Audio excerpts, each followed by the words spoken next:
100 anos da Primeira Guerra Mundial. Entenda como o assassinato de um arquiduque austríaco há exatos 100 anos levou a Europa à guerra. O que foi a Primeira Guerra Mundial e quais foram suas consequências? Ao contrário do que os países imaginavam no começo do conflito, a guerra foi longa. As novas tecnologias em armamento, como metralhadoras, tanques, aviões, gases tóxicos, aliadas a estratégias militares ultrapassadas, causaram a morte de cerca de 8 milhões de soldados e feriram outros 20 milhões. O conflito começa a cessar em 1917, quando a Revolução Russa derruba o czar e obriga o país a retirar suas tropas. No mesmo ano, os Estados Unidos enviam tropas à Europa para lutar contra os alemães. Em 1918, os poderes centrais aceitam a derrota em acordos de cessar-fogo separados. No final da guerra, 4 impérios caíram: o Império Austro-Húngaro, o Império Otomano, o Império Russo e o Império Alemão. O mapa da Europa foi redesenhado para a criação de vários países, como Polônia, Finlândia, Hungria e Iugoslávia, que é a antiga Sérvia, agora com regiões anexadas. Em 1919, o Tratado de Paz de Versalhes é assinado, com a presença dos países envolvidos. A Alemanha sai do tratado como a grande responsável pela guerra e recebe duras punições. As punições aos alemães e a sensação de injustiça criaram uma crise política que possibilitou a ascensão do partido nazista ao poder, na esperança de o país se reerguer. O ressentimento alemão, causado pelo fim da Primeira Guerra, seria um dos fatores que levariam a Europa à Segunda Guerra Mundial. O caminho do mundo entre a Primeira Guerra Mundial e a Segunda Guerra passou por um lugar como este aqui, a Bolsa de Valores. Como foi que isso aconteceu e como foi a crise do capitalismo entre as duas guerras são alguns dos temas desta teleaula. Nesta teleaula você vai ver como a prosperidade dos Estados Unidos após a Primeira Guerra esbarrou numa crise econômica que atingiu todo o mundo. Vai conhecer os problemas enfrentados pelas antigas potências europeias e ver o desenvolvimento da União Soviética.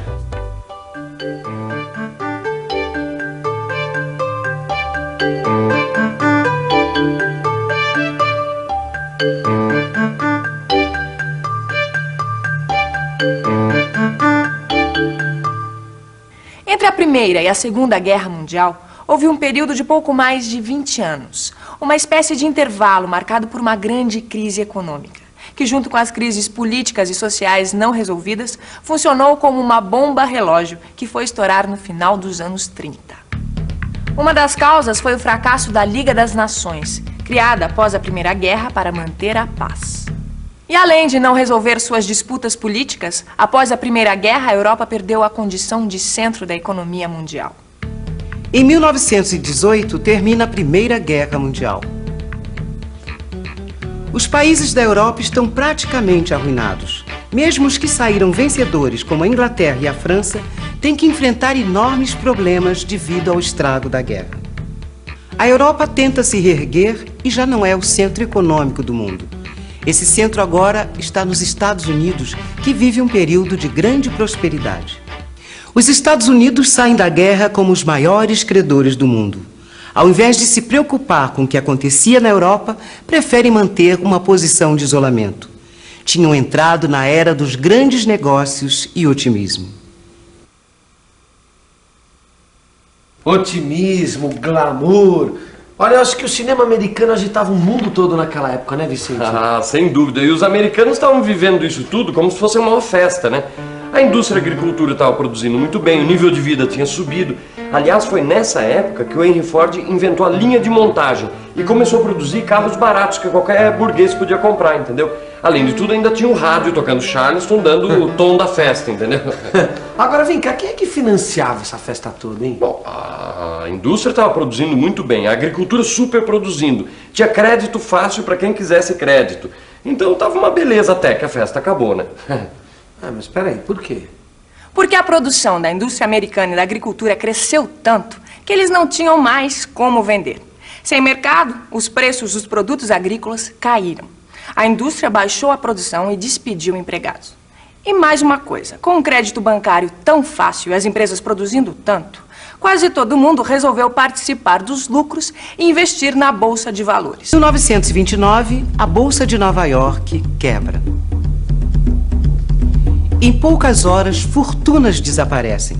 As ações perdem completamente o valor. Quase 10 mil bancos e 85 mil empresas vão à falência. Logo, a produção industrial cai 54%. Mais de 12 milhões de trabalhadores ficam desempregados. Pelo jeito a coisa ficou feia, Vicente. Olha lá. Mas não foi só lá não, viu? A crise foi no mundo inteiro. Dá pra imaginar. Os Estados Unidos era o centro da economia mundial. Pois é, e aí o que aconteceu? Com a quebra da Bolsa, os negócios pararam para quem vendia matéria-prima. E quem exportava para os Estados Unidos perdeu o parceiro comercial. Resultado? Uma reação em cadeia. Falência, crise, desemprego acabou chegando na Europa, na América Latina, entendeu? Em 1932, a crise americana chega ao máximo. Nos últimos 4 anos, o salário tem uma redução de 60%. A produção industrial e agrícola tem queda vertiginosa. Então, é eleito o presidente Franklin Roosevelt. Roosevelt tem um plano para tirar os Estados Unidos da crise. O New Deal. New Deal era um plano para reativar a economia que Roosevelt começou a pôr em prática, fechando os bancos em crise e reformulando o sistema bancário. Ele também implanta uma política monetária, redistribui terras, lança um programa de grandes obras públicas para absorver os desempregados, fixa salário mínimo e jornada de trabalho, legaliza sindicatos. Roosevelt, que era do Partido Democrata, foi reeleito 3 vezes. O New Deal funcionou e o país voltou a crescer. Mas o liberalismo econômico, quer dizer, da livre concorrência total, acabou. A política de Roosevelt significou a forte intervenção do Estado na economia. As atividades agrícola e industrial ficavam agora submetidas ao planejamento do governo. A quebra da Bolsa e as mudanças ocorridas na economia americana entre as décadas de 20 e 30 afetaram todo mundo capitalista, inclusive os países periféricos como o Brasil. As exportações brasileiras praticamente pararam. O preço do café, nosso principal produto, despencou. E o governo chegou a queimar milhões de sacas de café para tentar segurar a queda do preço. A crise também atingiu em cheio antigas potências, como a Inglaterra. O Império Britânico começava a ruir e, para evitar sua perda total, criou-se o Commonwealth, a Comunidade Britânica de Nações. Assim, os países integrantes mantiveram vínculos econômicos e culturais com a metrópole. A França, além de permanente crise econômica, adotou uma política defensiva e construiu a linha Maginot, um sistema de fortificação na sua fronteira com a Alemanha. A França e a Inglaterra eram 2 democracias liberais europeias que sofreram com a crise de 29, como todo mundo capitalista, mas a situação do mundo comunista era outra. Em 1922 é criada a União Soviética. Em 1923 é promulgada a Constituição Soviética. A União Soviética é uma federação de repúblicas socialistas. E a nova Constituição implanta o regime do Partido Único, o comunista. Lembra que a gente viu o começo dessa história? Como a gente viu, foi a vitória dos bolcheviques na Revolução da Rússia que trouxe o comunismo ao poder. Liderados por Lenin, eles transformaram o antigo Império Russo na União Soviética. Com a morte de Lenin, em 1924, Joseph Stalin assume o poder e aí permanece durante quase 30 anos. Nesse período, a União Soviética torna-se a 2ª maior potência do mundo. Ô, Vicente, Oi. diz uma coisa, não foi o Stalin que promoveu uma das mais brutais ditaduras do século XX? Ah, sem dúvida, viu? Ele desenvolveu muito a economia soviética, mas para isso ele matou milhares de pessoas. Para coletivizar a agricultura, por exemplo, ele perseguiu, matou e tomou as terras dos pequenos e médios proprietários, os kulaks. Suprimiu da Constituição os aspectos democráticos e eliminou toda a oposição, realizando expurgos no partido e no governo. Expurgos e execuções, não é, Vicente? Exatamente. Inclusive crimes que depois que Stalin morreu, foram denunciados dentro da própria União Soviética. Bom, e como não se podia fazer oposição, né? Podia, mas quem fizesse era eliminado, né? E o Stalin ainda tirou da Constituição o direito de voto universal e acabou com a separação dos poderes. Os métodos brutais de Stalin só ficaram conhecidos depois que ele morreu, em 1953. No período entre guerras, a consolidação da Revolução na União Soviética a tornou o centro da expansão do marxismo para o resto do mundo.